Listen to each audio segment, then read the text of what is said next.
Good morning, good evening, and good afternoon, wherever you are in the world. And welcome to The Infinite Way, where spirituality meets humanity. And it brings me great pleasure to introduce Derick Ofodirinwa. Got it. Yeah. That's it. Thank you. Thank you, thank you. And we're so excited to have you. And you know what? You come with such richness in your experience. Instead of reading, I don't feel like I would do it justice. So I'm going to turn it over to you to introduce yourself. Okay. Thank you. All right. So I'm not the best at these, so bear with me. My name is Derick Ofodirinwa. I teach EBO spirituality, known as Odinala or Odinani, in on YouTube and on Patreon. I make short documentary videos, video essays on different topics that help people understand Odinani, which is Igbo spirituality. Really, from there, you can learn general African spirituality because we're similar people, we say similar things, that kind of thing. So I've been doing that for about 3 years now as far as YouTube goes. I grew up in the culture, of course, grew up a little bit at home in Igbo land from a community known as Awomama.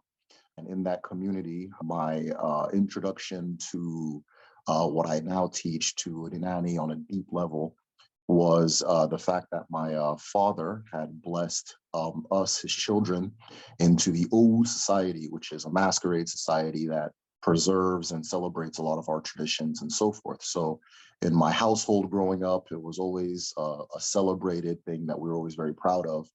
And I was shocked to find that there's resistance in other households. So I said, let me share the thing that gives me light and see if other people enjoy it. So like I said, I've been doing the medicine shell on YouTube for about 3 years now, and that's really the sum of it.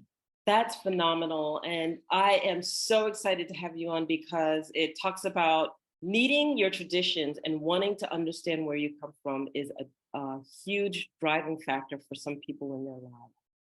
And to have that sense of belonging, have the understanding of your traditions, your spirituality, your family unit really holds us together and gives us that really, really great sense of identity, which as an African American, we long for sometimes.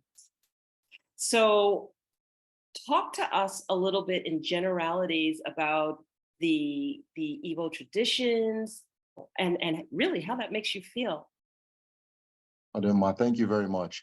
So one of the things, you being African American, it's always interesting when I have these conversations because I've spoken to several African Americans who go to Africa. There's a movement. You're in Angola right now, for example. That's right. I'm in Angola right now. Yeah. So the movement is moving and it's going strong. And a lot of them go to Nigeria. They go to different parts of Nigeria, and they always say the exact same thing when they go to Igbo land. They said they're walking around and everybody looks like their cousins, right? Or, okay, this is the deacon, or this is the person that I grew up with in this place, or I went to school with this guy. You just see all these familiar faces. It's because the amount of Igbo people that were brought to the United States was staggering, to the point where don't quote me on this, but I believe the statistic is every African American has at least some Igbo DNA in them, right? You have at least one Igbo ancestors because that's who they targeted for slavery in America, right? Among Yeah. other groups primarily. And so Igbo land, as far as making that cultural transitions, there's a lot of things that you're going to see that's familiar. There's a lot of things that you're going to see that's new. Igbo land is in southeast Nigeria. It is a very densely populated place, but a lot of us live in these close family-based units that we call villages, right? So it's you live in the village, most of the people around you are your family, that type of thing. And then of course there's the city life and all of that. When I was at home, I lived in the village. I didn't touch the city. I don't know anything about Lagos and all these other places that are more popular. But I lived in the village, and it kind of shaped my understanding of the culture and who we are and so forth. But Igbo people, I mean, like any group of people, you can say just about anything, and we got that type of person in there. But generally, Igbo people are known to be very industrious. Igbo people are known to be very confident and sure of what they're doing. And Igbo people are known for always striving to be at their best, right? So you see a lot of Igbo people in different fields doing very well just because of what the culture instills in them. And I always compare it to a phone, right? Because many people have converted to Christianity, right? And the thing that gives them that strength is this tradition that I'm speaking about, known as Odinani. But I compare it to a phone. You can leave your phone unplugged from the wall, right? And you're still going to be able to use that phone for a while. But after a while, if you're pulled too far from that root or too far from that source, that thing's going to shut off. And you're going to figure out that it's not just you doing all these things, that your ancestors have been moving with you and giving you this power and so forth. And, that's, of course, why I teach what I teach. Igbo spirituality is particularly unique as far as the cultures in Africa, and I think the world really, because the relationship with the divine is intensely personal. It is intensely personal. My chi is not the same as your chi, and your chi is not the same as another person's chi, and so forth. And so a lot of it, that intense personal connection to your creator, right? The fact that you are a one-in-one in creation and you are a unique thing with a unique connection to divine. Odinani is all about learning how to build that connection with your creator, right? With your specific creator and your purpose and your path and your destiny. And excuse me, that fundamental idea leads to a whole range of shifts as far as perspective, and it helps you understand Igbo people a lot more, right? It's a very democratic society. It's a very egalitarian society. I can't tell a person who to be and what to do. They can't tell me who to be and what to do. We have an Ilu, Ilu, I guess you can translate Ilu as proverbs, but these are wise sayings from the ancestors. There's an Ilu that says, let the hawk perch and let the eagle perch. And whomever says the other should not be perched, let their wings break first, right? And so the meaning of that is everybody has their space. There's a space for everybody in the world, and you don't encroach on or impose on other people. And that's kind of fundamental to the ethos of the culture. I love that because, I think about that in terms of sitting in a circle, right? We all sit in a circle. No one's above you, no one's below you, no one's in front of you, no one's behind you.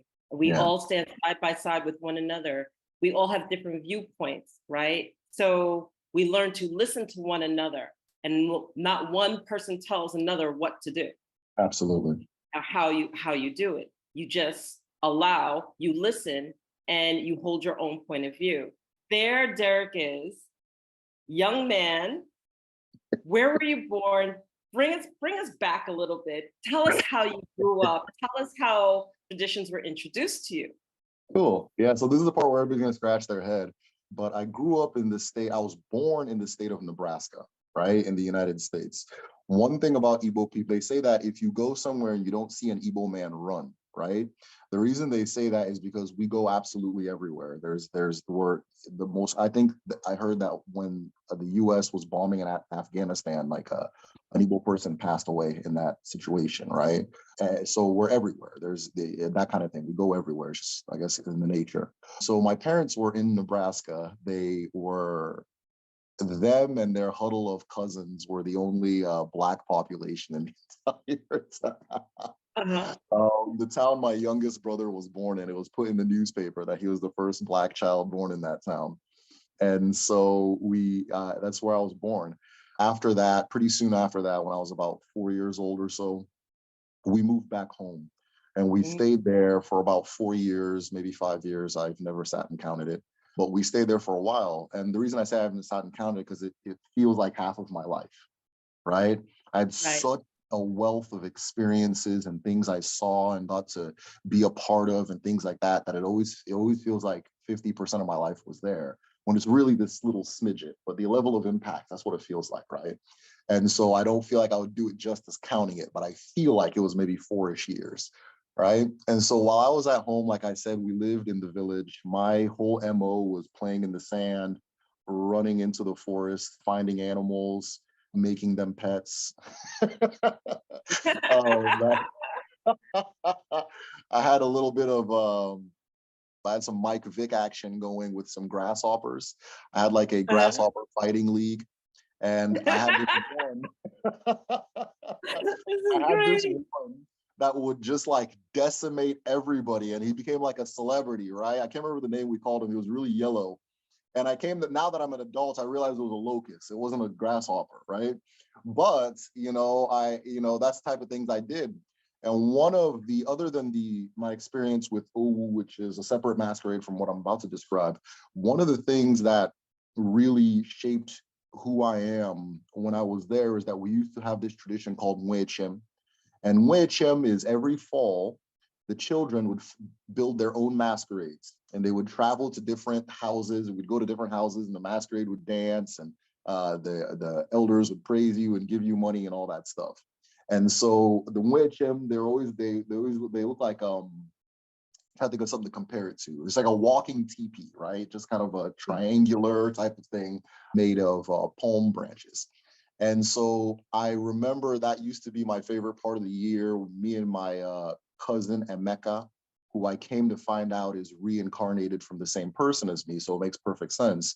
But me and Emeka were all about it. We would take this thing very seriously and that kind of thing. So that's the type of stuff I did while I was at home. Of course, I was close to family. I was blessed and had the opportunity to hear about stories about my ancestors and who we are and how we came to be where we're at and things like that.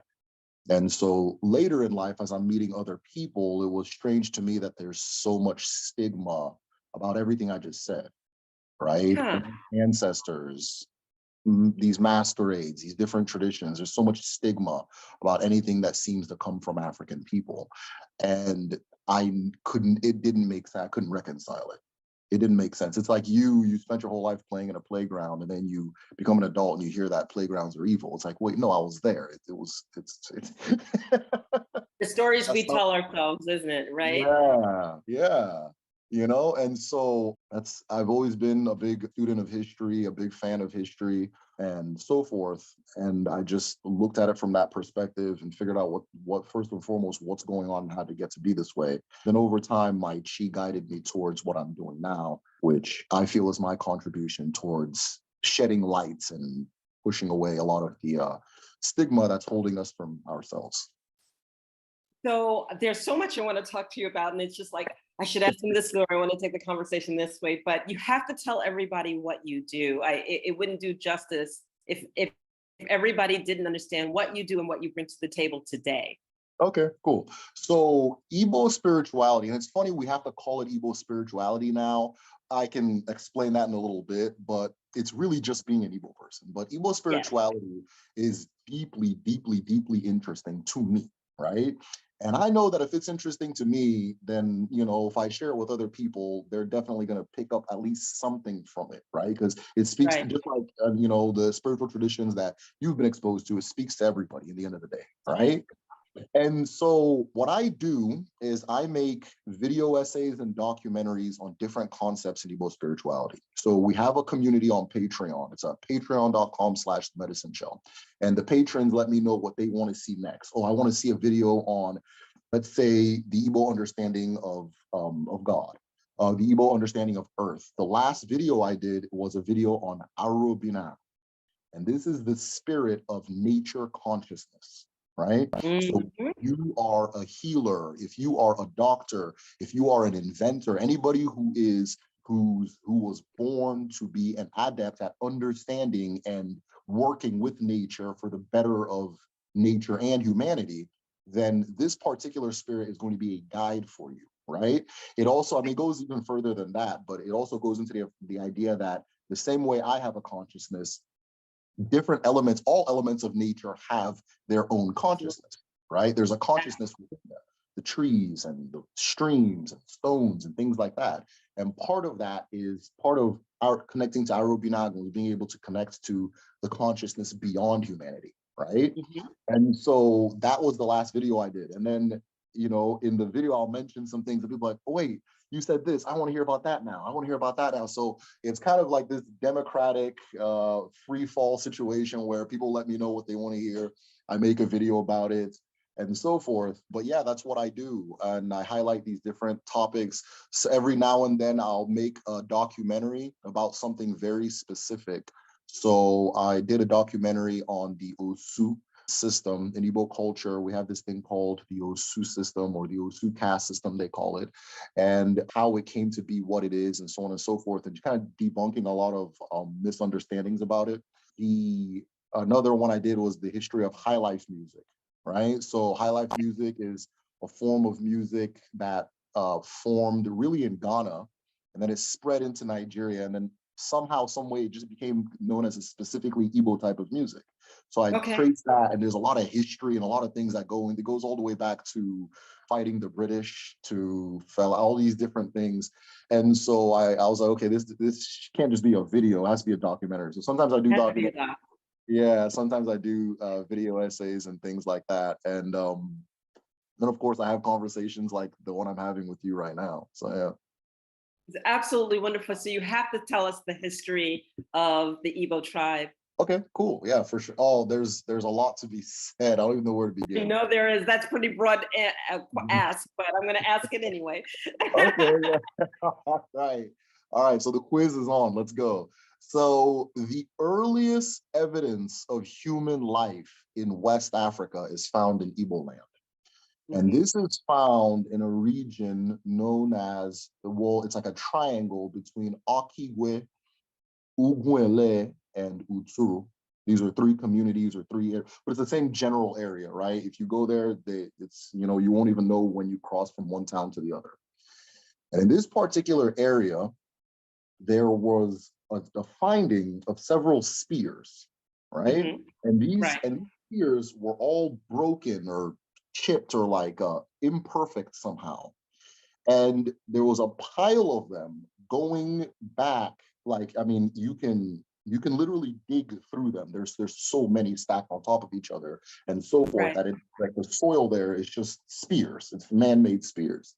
And I'm trying to remember the exact year that the earliest ones are dated to, because at the very bottom is the earliest and up top is the most recent. But the Right. very earliest were dated. Let me just say this. At the time the first spears, those spears were being made, Homo sapiens, human beings, Yes. had not Human left beings. Africa. We had not left Africa yet, Right. right? So these Right. spears predate everything outside of Africa. Okay. Every single thing outside, they predate them, and they go on to about 2,000-ish years ago. So this thing was going on for millennia, right? Whatever Okay. it was, you understand. Right. So that is the earliest evidence. The next, I typically refer to archaeology, like, if you want to be a good historian, you have to have different lenses that you look at things. So I use Absolutely. archaeology, I use these different things. I also apply spirituality. I think that's one thing that's missing in Western archaeology, that the human Right. being is a deeply spiritual person, or history telling. The human being is a deeply spiritual person, but when we tell history in the Western way, it's not there. So you're clearly not Right. telling the story, right? Right. So I apply all those different things, and so the in the spiritual lens, there is, if we want to use the term goddess, yeah, we'll use the term goddess. There is a Yes. goddess by the name of Nechuku, and it was said that Nechuku is the spirit of creation, the spirit of existence itself, right? So the same way I have a chi and you have a chi, the universe has a chi, the earth has a chi, and so forth. So she is the chi of the universe. And in the earliest times, our ancestors learned to communicate with her in order to understand how to survive in this world. And That's it was right. said, yes, and it was said that Nechuku, when you would visit Nechuku, she would award you, or she would give you a spear, right? The Mhm. story goes, the lore goes that Nechuku was serving this community for so long, and that people came from all over the world to receive these spears and get wisdom from her. And after a while, people kind of started taking it for granted and asking her for very petty things. I think the last straw for Nechuku was when it said that there was a woman that asked her that if she's so smart, she should help her find her cooking pot, that she lost her cooking pot. And Right. the spirit of Nechuku lifted from that land out of a fence and went elsewhere. Now, different communities debate where she went, right? There's communities say that she's here, so on and so forth, but there's a lot to that anyways. But that's the first kind of saga that archaeology puts Igbo people in. The second one is the ironsmithing in a community known as or several, but Leja and Opi. These are a little bit north of the area I'm describing. And Right. what they find there is that there's iron slags, like evidence of iron smelting, right? And these are the oldest, this is the oldest evidence of human application of iron in the world. Mm-hmm. In the world. Okay. In the world. There's another site in Central Africa that's roughly the same period, right? But this is the Okay. oldest in the world, right? And it was used for things like farming, so on and so forth. So if anybody tells you that agriculture came from the Middle East and this can just let them say where they. The more you dig into these things, the harder it gets to listen to, you know, all that other stuff. And Yes. so yeah, the oldest evidence of ironsmithing in the world. Now, as far as spirituality goes, in this community or in these communities, they have a masquerade society known as the Omabe. The same way that I was, you know, really into the whole masquerade thing. They have their own called Omabe, and Omabe started out as a guild of ironsmiths, right? So Right. you join Omabe, it's like a university. They teach you Mhm. the arts, and then they do what is known as the EBO apprenticeship system, which is one of the more popular things about EBO culture, where somebody gets sent somewhere with a skill, Mhm. and they, you know, become successful there. And if they become successful, they return home and they bring their cousins and nieces, or usually nephews, things like that, over to learn that skill and work for them, right? And then once they master it, they don't get paid for it, right? But once they master it, their teacher builds them a business in another town and just keeps spreading and spreading and spreading, right? And Right. so the Omabe was one of the early ones that did that. And so after that particular era, you then get into you know, just different archaeological records, but those are the two earliest ones. In the modern era, recently, our experience with colonialism was very unique as well, because when Mhm. the British arrived, they saw that Igbo people had a society that was hard to imperialize. The reason it was hard to imperialize was because every single community ran its own affairs. And in the community, every single household ran its own affairs. And in the household, every single person ran its own affairs. So there was no king that you can go to and say, make them follow me, right? Right. Everything was done by consensus. There's this very funny video when I was doing the High Life documentary. I had this video where this colonialist was trying to build a road through a community, and Mhm. they build it because one guy says that he won't allow it. And they're like, and in Igbo, the way things worked in Igbo culture was that all of family representatives would gather and they would vote on things. And he Right. allow it, but the reason he had so much say was because it goes through his land. And he also had even more say because his wife was very powerful, right? So Mhm. it's not just that all the men would gather and make decisions, all the women would gather and make decisions too. And these were the two wings of government, right? Wow. The umonna and the umwada, right? And so the women would make would vote on things, the men would vote on things. And the wife was against it, the husband was against it. So they said, even if we convince him, his wife might not agree, right? That's what this person, the That's agent, right. was telling the colonialists, right? And Mhm. so we've always had that culture, like I said earlier, it's at its core very egalitarian, right? And so, you know, we don't have this situation where it's like, you know, I guess the man makes all the decisions, the man tells the one day, yada, yada, yada. We don't have that, you know, and so forth. So the British, their idea was, okay, we're not going to be able to take over by force, but what we can do is take over. If we can't take over physically or the political apparatus, we can try to take over the mind, Mind. right? The mind. Yeah. And so Yeah. they led with the church.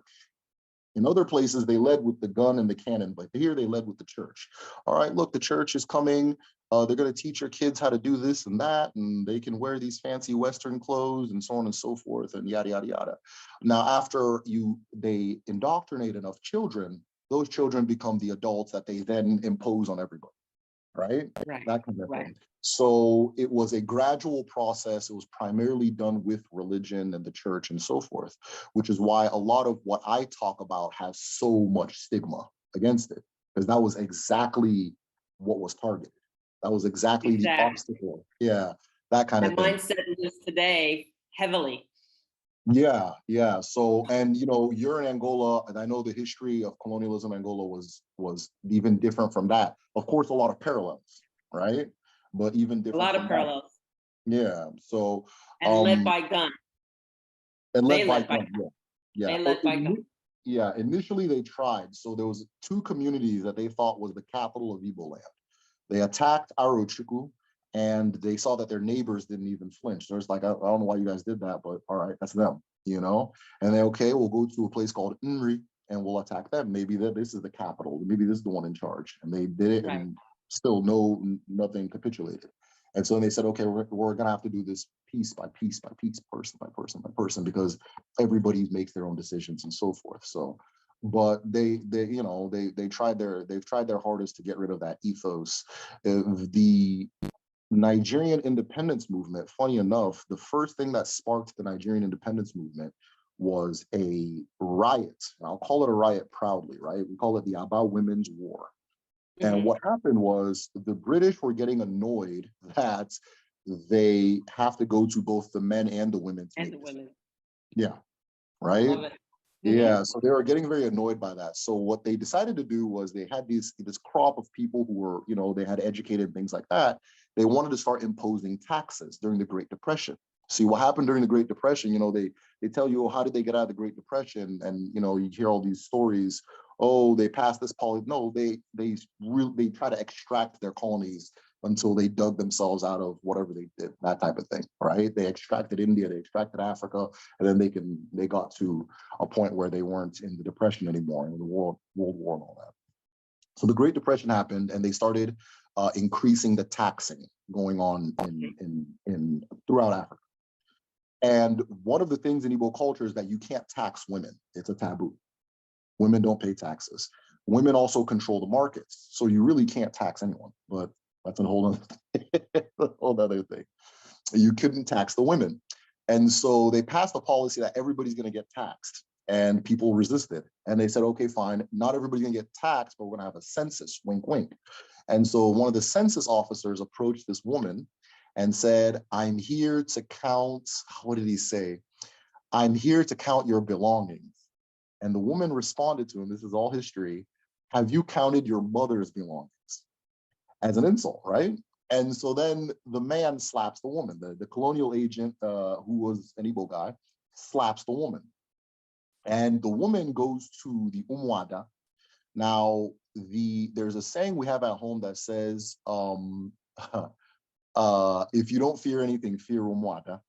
The Umwada is the women's government, right? This is the government women form that make their own decisions. And if one of their members is assaulted or has an issue, they go to them. And if the Umwada decides that a justice needs to be exacted, everybody's in trouble. Because what happens is they can enter protest and shut the whole town down, right? So there's going to be no markets. We're not doing, women have their farm, men have their farms. We're not going to our farms, a whole lot of different things. And then on top of that, we're going to do what's we call in English sitting on, they call it sitting on a man, right? So the tradition of sitting on it is the funniest thing you'll ever see in your life. And when I was at home, I got to see it live, and it's comedy. It's hilarious. The women will surround the house of the offender with pots and pans and anything they can use to make noise, and then just bang it from night and day. They'll take shifts. I love it. I'm loving it. I'm going to bring this to my women's empowerment groups. I love it. They'll take shifts. They'll go, this one will be, these ones will be in the day. The other one will go, that type of thing. Go get something to eat, come back, start singing. If you leave your house and try to walk, they'll follow behind you singing. And it's just songs about how, just insulting songs, really just bringing the person down. So eventually you as a person, all right, fine, what do you want, right? And then now we're at the negotiation table. So they started doing this to not only the collaborators with the colonial administration, but the British themselves, right? And it didn't just happen with one that in that town, because these groups, these networks control the market. And markets, as we know, are all connected to each other. And so they can spread a message through the whole Igbo land in the span of like a day. So within a few days, the entire region was lit up. Everybody was sitting. Great my great grandmother was also involved, but where it started in the town of Aba is pretty far from where I'm from. So it showed you the range of how far it reached. Well, Because you the see their British, action, you automatically know what's taking place you because their already know what actions it say is. everything. That's Exactly. Exactly. And you beautiful. can hear them from miles away. So it's Way. like, so enough was enough, because the big idea, because when she ran back she wasn't even yelling that this man hit me. She was ran back that they're going to tax us. They're going to tax us. And so then the protests start. So the British, being the British, open fire on the women. They start shooting them. And it goes from protesting to actual physical combat. The women start fighting back. They go get their husbands' guns. They burn this down. They burn that down. In a state called Akwa Ibom, funny enough, they're not Igbo people. They're EBO people. But in a state called Akwa Ibom, there's a story of a woman. They built a statue for her. And the story was that she grabbed a British man's gun and broke it with her left. Wow. So in the state of Akwa Ibom in Nigeria, there's a statue to this woman where she's breaking it over, like that kind of thing. So it started this big thing, and because of that, that newly educated class of people, they began writing in the newspapers and things like that, that hey, this is what the British did was wrong. The killing of these women were wrong, and that kind of started the flames of the independence movement. So, I mean, that was kind of a long story, but it's kind No, it of, was a phenomenal story. Thank you so much for yeah, sharing it. I absolutely yeah, love it because you're educating us. You're educating the thank you. fact that, first of all, I love this saying, we're always stronger together, and we just don't have that, and we need to come together. And, one of the things that I know here in Angola, the family units are very, very strong, very, very tight. And I never had that sense of it before being here. It's a different kind of relationship. Like you wouldn't think here, you wouldn't think of not calling your family, you wouldn't think of not engaging, connecting, being, joining family unit. And in the US, it's like, oh, it's time to remember the family. It's Oh, time thank to you. engage because the holidays are coming up. Now I have to think family oriented, Yeah. so that. I have a question for you. So, and I've been thinking of, because I think we have a lot to teach each other on both sides of the Atlantic, right? Yes. We have a lot to teach each other. So many things that I see here that I was like, we need a little bit of this at home. There's so many things I see at home. We need a little We bit need of a little bit here. here. I'm so with you on that. I am Okay. so with you on I'm that. going to ask you, so I have two questions for you then. I'm going to ask you what you're seeing, Okay. but I'm going to go on to what I'm seeing. What do you think would help revive that family mentality? Because the separation, the individualism, as far as Black America goes, is a very new thing. It's new. It's maybe 2 generations new. But if you go before then, if a lot of my patrons will tell me stories of their grandparents, I was like, this just sounds like this is Africa. It's the same thing. Right. Right? So it's a very new thing. So what do you think would take it? What do you think could help that come back, or what do you think it's gonna take to bring that idea back? Well, first of all, I believe that there needs to be a balance within it because I've seen some families so overwhelmingly powerful that the kids run away because they don't feel like they can breathe. All right. So I met a group of young ladies that were coming from Kenya in Dubai, and they were all single and alone. And it's like, what happened? It was just my family didn't want to see me grow. My family didn't want to see me prosper. They didn't want me educated, et cetera, et cetera, et cetera. So I had to break away, and then they disowned me.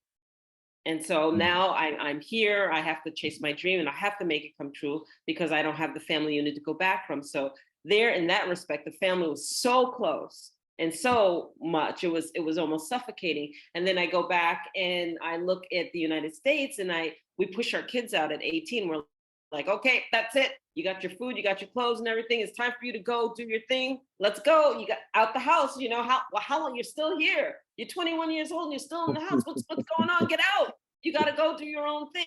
Right. And so a lot of times what happens is that we don't realize how imposing that attitude is, that the kids don't come back home. They don't want to come back home. Where they come, they visit, and it's just like, oh, you know, it's Thanksgiving, I got to go home.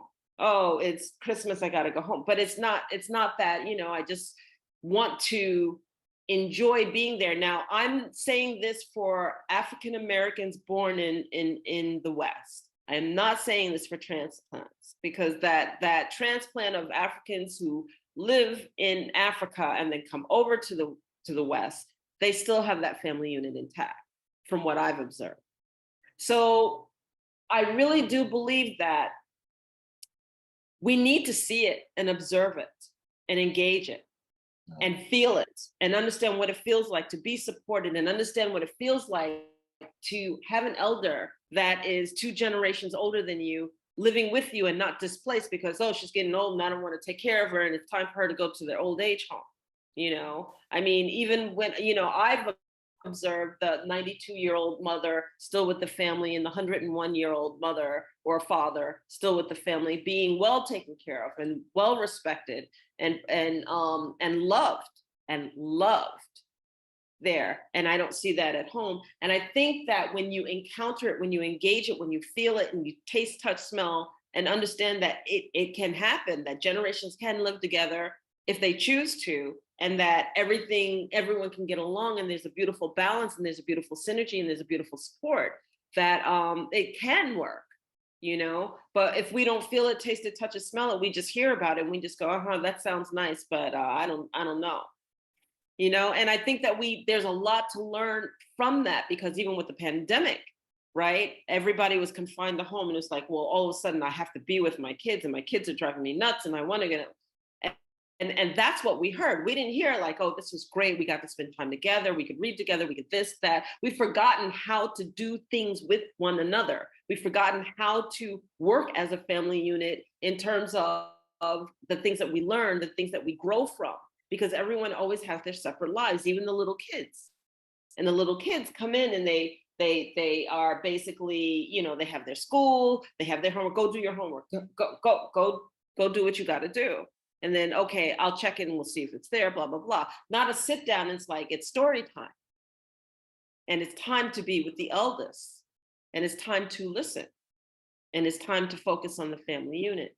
So that would be my take on it. Well, please do share.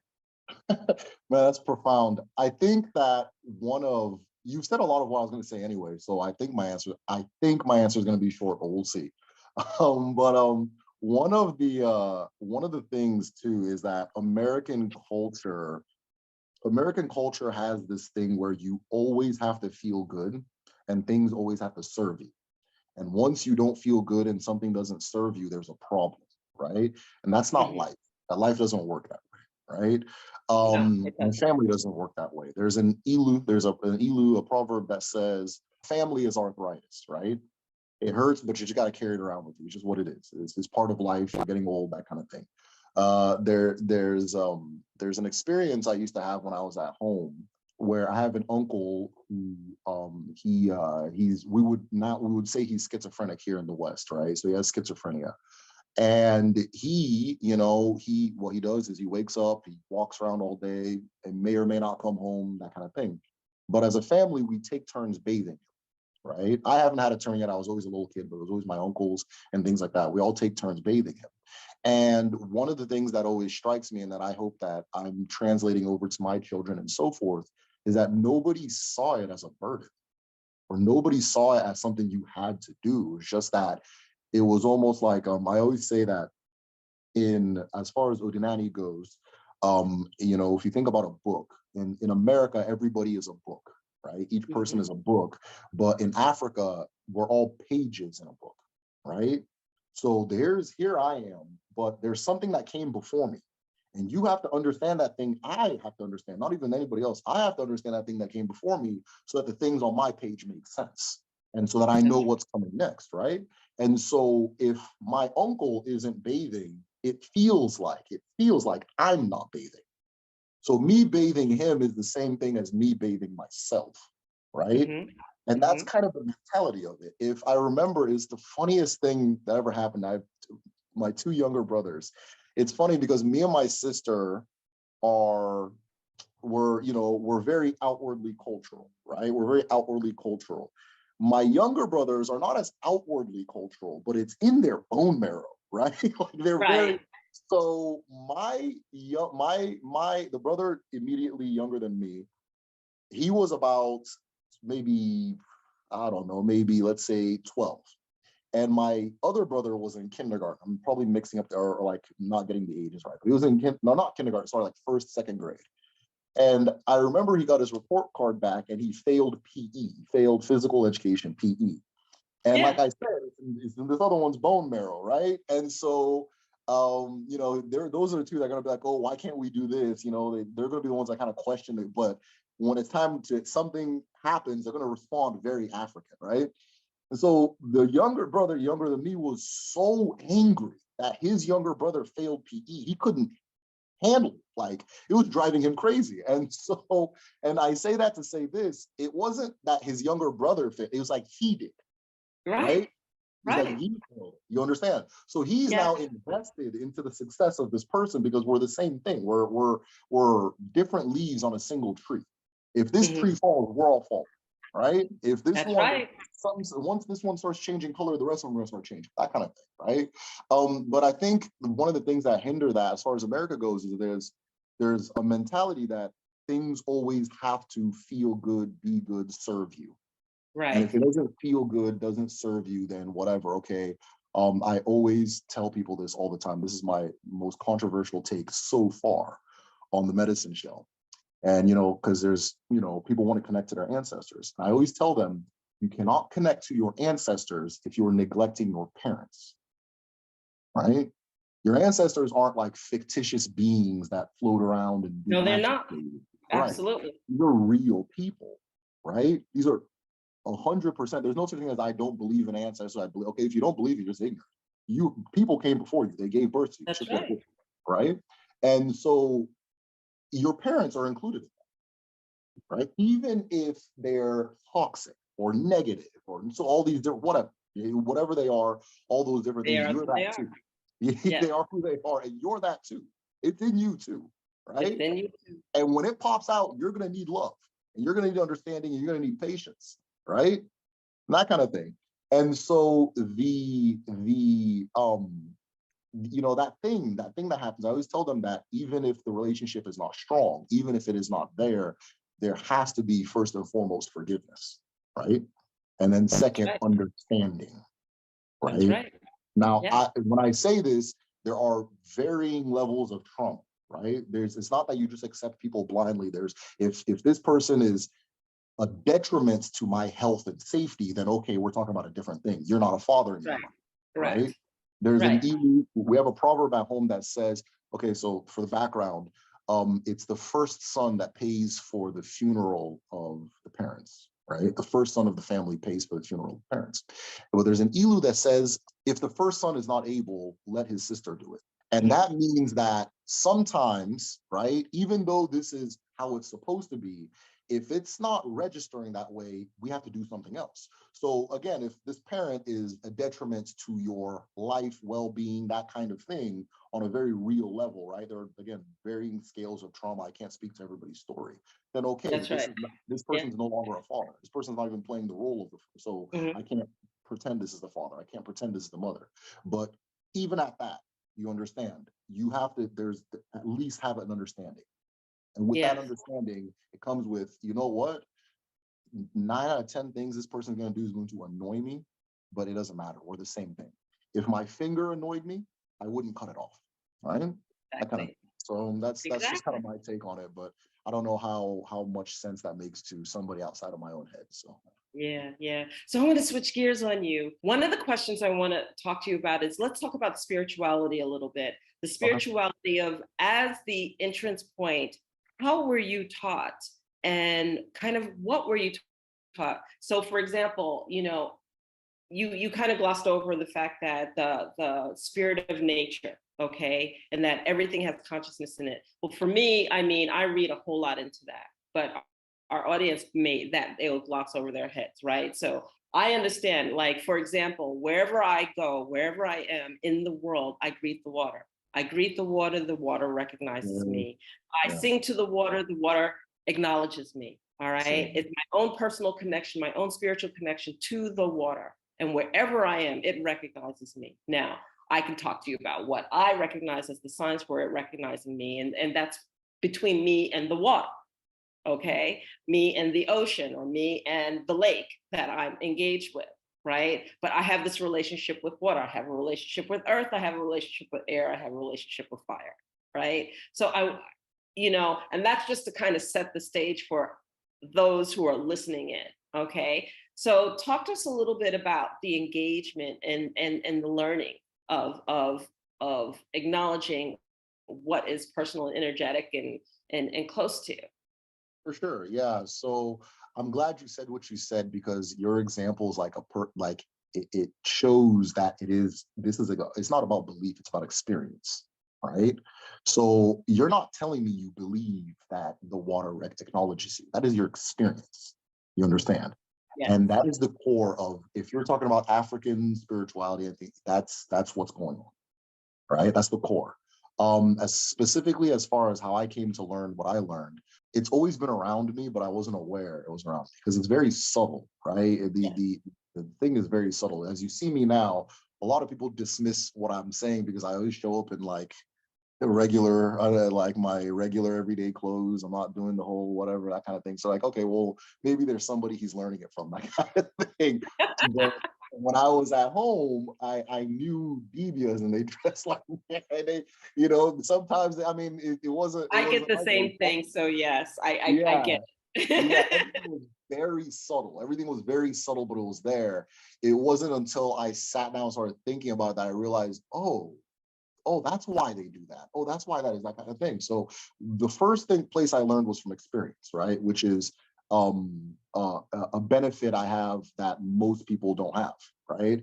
The second way I learned is, like I said, I'm an avid studier. So a spirit caught me, and I don't know what it was, but it was very intense.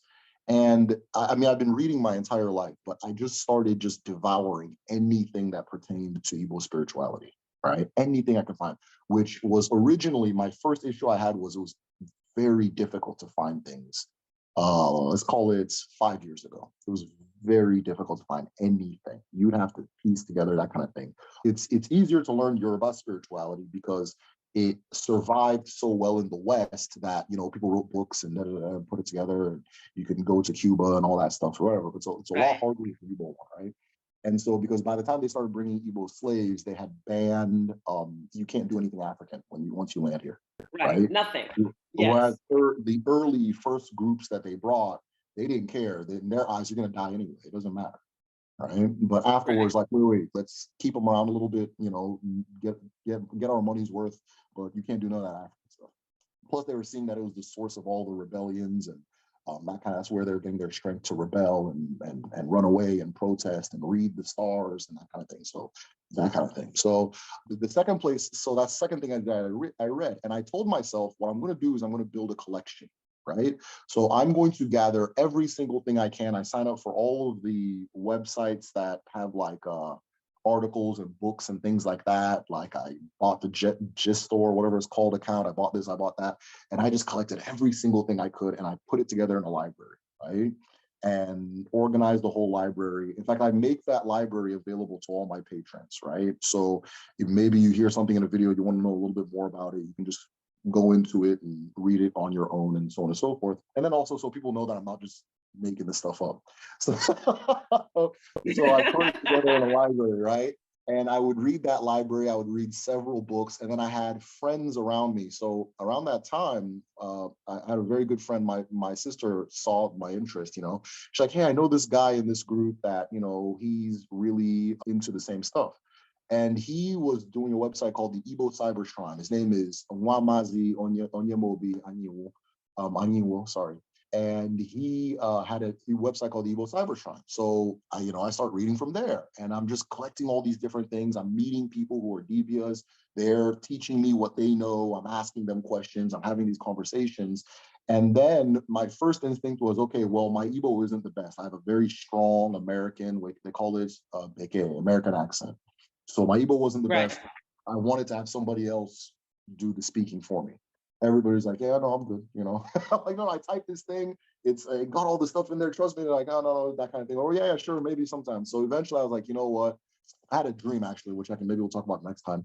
And it told me that I'm the one that's supposed to do it. So I just started talking. And the next thing you know, people liked it and started engaging and sharing with me. I'm sharing with them, and a community got built from it. So that was my whole foray into it, how I came to learn everything. But now I'm at a place where I know that, well, it's going to be hard for me to explain to somebody who doesn't understand what I'm saying. But it's not something you learn. It's something you experience. Learning can introduce you, right? Learning can introduce you, but ultimately, right, we have this belief in Odinani that learning comes from the inside out. Another clue, and I always try to make this clear in my videos, and I don't know if people completely understand it, is that I'm talking about nature. So if you look onto nature, you'll come to the same conclusion that your ancestors did.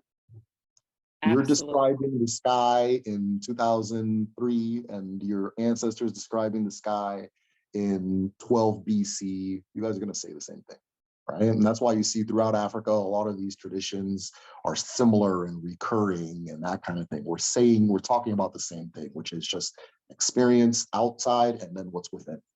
Yes. And talk to us a little bit about singing. Because in Angola, okay, so I was initiated in the Ovumbundu, right? We are the song, and the song is us, right? And even in the speech, like if I were to greet you, Twala Lechiwa, even in the greeting in the song, I'm sharing my song with you. I'm not just saying hello, hi, how you doing? I'm sharing a part of me, and I'm sharing that energy and that song with you. So talk to us a little bit about EBO and the song. Oh, yeah. Wow. I'm so glad you said that. So I opened an EBO language school, and I didn't want to, because initially that's what I wanted to do. I wanted to have a school, right? And I didn't want a program where you learn EBO by like, okay, dog is in keta, miri is water, all these different things. Because I knew that there was something very different about the EBO language in comparison to English. The mentality that you use to speak is different. And you just said the same thing with Angola. That when you watch our masquerades are living ancestors. So we are allowing ourselves to be a conduit for the ancestors' spirit to occupy our body and walk through the community once a year so that we can all give them their honors and praises, right? Yeah. And every time a masquerade speaks to you, it's singing. It doesn't talk. And it does this singing, that it's hard to even call it, it's like rapping almost. It's almost like rapping where it's facing you directly, and there's a rhythm that it uses to speak to everybody. It doesn't just talk the way we talk all flat in America, right? It uses this rhythm. It clicked. I was like, oh, that's why I'm having a hard time pronouncing things. I'm not singing them, right? And so traditionally people will try to teach EBO, oh, it's a tonal language like Chinese, and this is the up and this is the down. It's like, no, tell them to sing it the way you're singing it. And the pronunciation just comes out like that, right? Wow. We carry that over in North America, right? If we want to talk about the way Black Americans speak, there's a rhythm to it. That's how you know, that's why it's hard for somebody to mimic it without sounding like they're fake. Like you know automatically, this person's not from here. You understand? Right. There's a rhythm, right? You have to sing the EBO language. It's there, right? So the big idea is what you said, that we're all a song. There's a saying that many Bibias will use, and they'll say that Chukwu is a dancing god. The EBO god is a dancing god, right? The spirits that we speak about are songs. They are vibration, they are movements. So one of the things, because I'm not a singer, right? So one of the things I hope doesn't get missed in watching my video is how musical a lot of this is, right? Which is going to get missed because I'm not a singer. That's not my forte, right? The idea of going to the river and singing to her, the idea of going to your ancestors and singing to them, the idea of dancing with your ancestors. People ask me, oh, how do you pray? And okay, yeah, you can do that. But what you're really going to do is sing and dance. You understand? That's really how you're going to connect. And you're going to do the dances they did. So that for that space and time, you guys are one. You feel what they felt. You understand? And then you go about your day and so forth. So everything I'm speaking about, right? I don't have the blessing to be able to make it as musical as it is, because I'm just not a musical guy. But it's all music, right? More the way we say spirit EBO is more music, right? And there's this idea that more is you as a song. Your spirit is you as song. Let's say you're playing one rhythm and I'm playing another rhythm. When we come together, eventually they sync and they start singing a singular rhythm. And another person comes and then we have this whole orchestra going, and so forth. So yeah. I teach this in drumming, so I'm loving it. And then there's so much I want to share. Just like the first time I ever saw the masquerade dance actually was the Hopi. The Hopi allowed me to attend a ceremony that typically outsiders can never see. And they do the same thing. They dress as their kachina, but really what they're doing is dressing as their ancestors. And each kachina has a specific name and does a specific thing and gives a specific gift. And so they are that ancestor for that night, for that specific gift and that name. You get to engage them as that spirit. And so it's so beautiful. And then it also brings me to the Waitaha, because when I learned from the Waitaha elders, first thing that we did is we sang everything. Nothing was spoken, everything was sung, so that song. And oh, there's so much I want to talk to you about. So we're coming up on an hour. We're coming up on an hour. And I reserve the right to come back because I like to keep it to an hour. I don't want to lose our audience. But this has been phenomenal. This has been absolutely phenomenal. And will you come back? Yeah, of course. Of course. Okay. I'm honored to be here, We're just getting warmed up.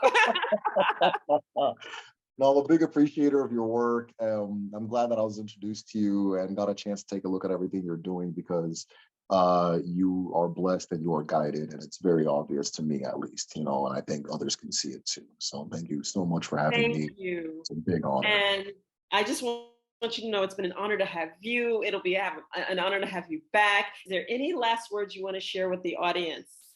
If you don't mind, I want to do what we call Iwaji. So typically you do this in the beginning of a meeting, right? People always go, oh, if I want to learn EBO spirituality, where do I begin? This is where you begin. And this is what you use to communicate with your ancestors. This is what you use to speak to the family, or to, any type of family occasion to begin to start it. This is the core of everything, is the breaking of the Achi. Ala nne mmadụ na nne mmụọ, ala na-enye ndụ, na-enye ihe ọma, ala awụ nne anyị niile. Ọjị abịala, eji m ọjị nke, ọjị bụ obi mmadụ, mkpụrụ obi m, na-ekele gị. Eji m ya na-ekele ndị mbụ na ndị ekele, ndị mmadụ na ndị mmụọ, ụmụ aja na ụmụ mmadụ eluigwe. Ọwa ọjị ka m ji na-ekele gị. Anyị na-ekele unu niile na Eke, na Orie, na Afọ, na Nkwọ. Ise. Thank you so much. Thank you. And we will open next time with that. This has been a blast. Thank you. This has been another episode of The Infinite Way, where spirituality meets humanity. Take care. Bye-bye.